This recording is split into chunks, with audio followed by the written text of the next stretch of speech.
Okay, good evening. We've got obviously the Wales manager Ryan Giggs. Who wants to go first? Ryan, what was your reaction to that? Disappointed, obviously. You're always disappointed when you lose, but I'm proud of the players. I'm proud of the performances that they put on in the 2 games against a very good team, and we'll learn from it. You've seen tonight that Denmark, they're efficient, they're experienced, they're disciplined, and they get the job done, and we can learn from that. But also, in both games, we were more than a match for them, and just that little bit of luck and bit of quality at the end, we could have come out on top on both games. Unfortunately, it wasn't to be, and we're disappointed. The players are disappointed, but I told them that they should be proud of themselves, and we'll learn from this game more, definitely. Ryan, what do you take from the campaign as a whole?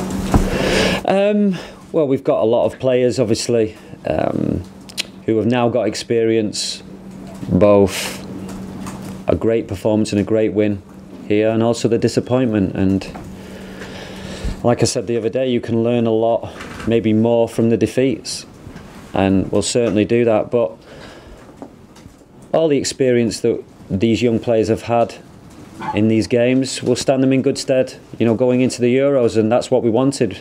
We wanted competition for places, and that's what we've got. So, when you see the likes of Ethan Ampadu come on and put on a performance like that, and David Brooks, these are players that excite the fans and excite me.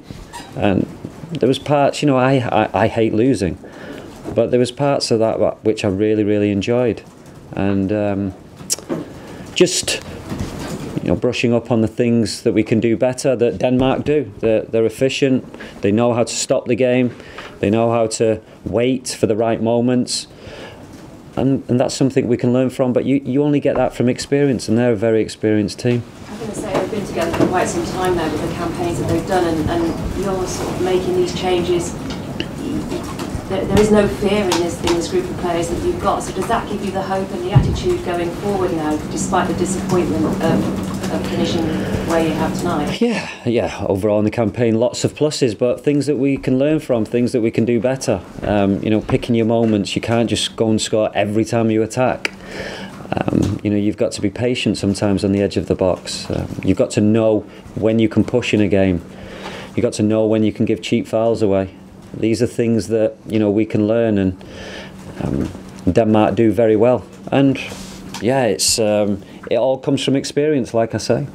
Ryan, what did you make of the 2 incidents between Ampadu and Goldberg near the end? Because it sparked a few words between the benches. No, I just thought it was a cheap shot. You've got a lad just turned 18, broke his leg when he was 17. He plays the ball and it's a late tackle. I realised that we're not playing tiddlywinks. It's a competitive game. There's going to be tackles, and that's part of the game. I like that. But for a young lad who's been injured badly recently, it was a cheap shot. That's why I reacted, and I was proud of the players how they reacted, protecting a young player, which is how it should be. What do you make of Ethan's reaction? The crowd enjoyed it. Is that, although you're probably not going to condone the yellow card, but does that at least show you that there is some fire in this team? I want to see, as long as they don't go overboard, it shows that they care. It shows that they don't enjoy that. It shows that they're not going to get bullied, and I like that. I like that in a team. It shows tremendous character as well as the talent. You've got to have character to do well in this game, and yeah, I was proud of them. Ryan, I know there's one game left, but how would you sum up, this was the one that counted, I suppose, tonight, how would you sum up your first year in charge, and how much have you enjoyed it? Yeah, obviously I've enjoyed the wins more than the losses, but overall I've enjoyed it. I'm still finding things out about the players. Even we keep going on about the young players, but I'm still finding things out about the more experienced players as well. But I'm proud to be in this job. We've got a talented bunch of players. We've got players who are committed, which you've seen tonight, and players who will learn from this experience tonight and overall the campaign. And come the Euros, we'll be better for it. Given you have brought so many youngsters in, was this always going to be a work in progress, this year for you and this tournament as well, or? Yeah, and it was, but you know, there's still a bit of me that we could have won this. We could have won our league, you know, quite easily. There's not a lot to choose from the two teams. I think overall it was experience. They were better at managing the game than we were in both of the games, and of course they've got quality. You know, I'm not just saying that they're just a workman-like team. They're a quality side, and they showed that over a long period of time. So we need to get to that level of consistency, because they're a team that don't get beat very often, and find a way to get over the line, find a way to win.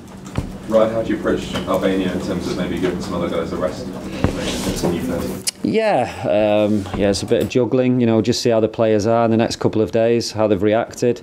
Obviously we had a couple of injuries tonight, so you'd have thought they won't make it for Tuesday.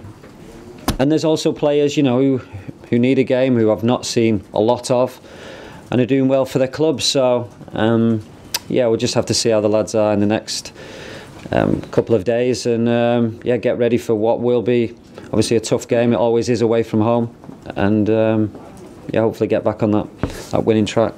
Ryan, how prepared do you, next month is the Euro draw, how prepared do you think you are, and have you picked up a fantasy group?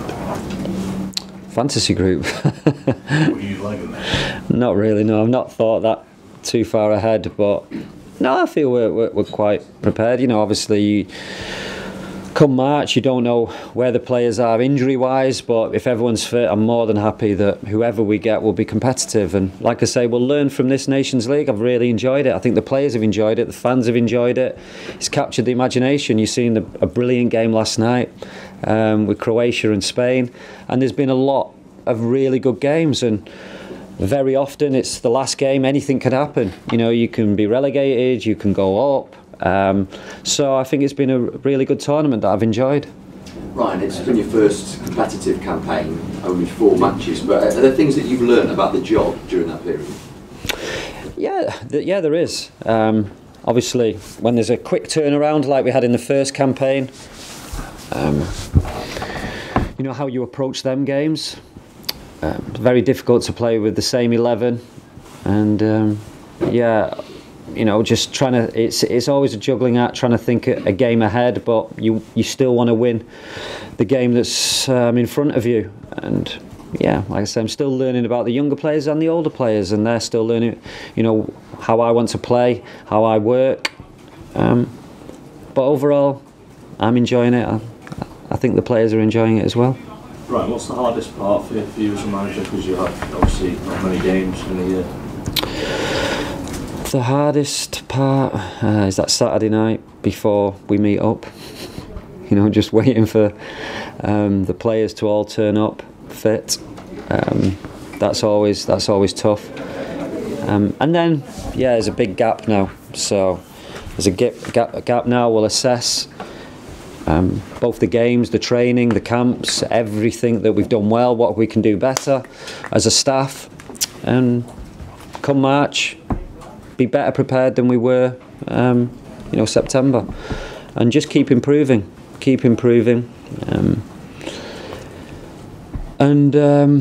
yeah, wait for that draw, see who we get, and then prepare for whoever we're playing against. Will Gareth travel to Albania? At the moment, yeah. At the moment, everyone's travelling. If they're not, if they're injured, obviously they're not. But yeah, if you're not injured, then you'll be travelling. And have you any thoughts on Chris Gunter's potential of breaking the record on Tuesday? Yeah, Chris will start the game on Tuesday. I think he deserves to. It'll be an unbelievable achievement when he does it on Tuesday. Fantastic servant. And it was one of the hardest things, you know, I said about leaving Harry out tonight, because he was one of the reasons that we were in this position. Leaving Guntz out early on in the campaign was a difficult one, because he's been such a good player, such a great lad. But yeah, he'll deserve every plaudit that he gets come Tuesday. Right, you talk about the gap now until March. Have you thought about how much you're going to keep in touch with the players during that period? Are you going to be checking up on them, or sort of leaving them in peace? Probably leave them in peace. First couple of weeks probably had enough of me. No, but I'll get to try and I'll get around all the players, watch them. I've watched them play. I'll get them, see them in training. So yeah, obviously it's a long time, and come March, just hope we have a fit bunch of players ready for the Euros, and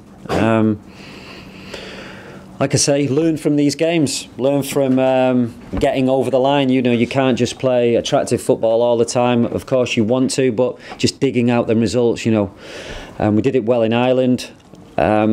So yeah, we'll just assess things, like I say, and I'll get round with my staff to as many players as we can.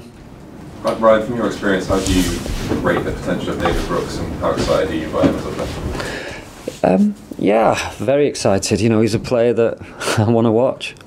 Every time he gets the ball, something's going to happen, and but also he's still young. So he's going to have good games. He's going to have not so good games. He's still learning. So he had a bit of time out last year, glandular fever. But you see the talent that's there. He can be anything that he wants to be. And he's at a good club under a good manager, so he's got everything going for him. Okay, last question. What did you think about the save from Castle Michael on the free kick from Gareth Bale, and how do you rate him? Well, I've seen that before off his dad. Is he? Sorry? I've seen that before off his dad, yeah. Unfortunately. Is he better than his dad was?